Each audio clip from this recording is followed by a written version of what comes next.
Je me souviens encore de ce moment. À entendre certains, j'étais là le jour où tout aurait commencé pour Irk.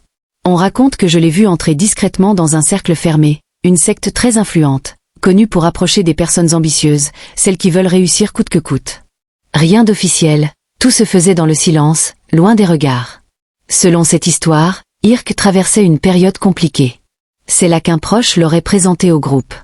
On lui aurait parlé de protection, de réussite, d'un avenir assuré.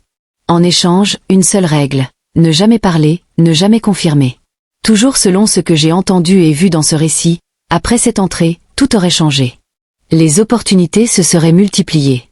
Le succès serait arrivé vite, peut-être trop vite pour certains. Et moi, comme beaucoup, j'ai commencé à me poser des questions. Les arguments revenaient sans cesse autour de moi. Son évolution soudaine.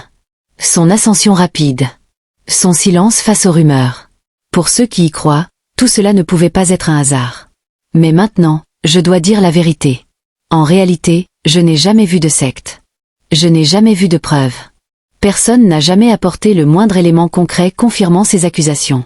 Cette histoire est une construction, nourrie par les réseaux sociaux, par les interprétations et par cette idée répandue que le succès doit toujours cacher quelque chose. Aujourd'hui, il faut être clair.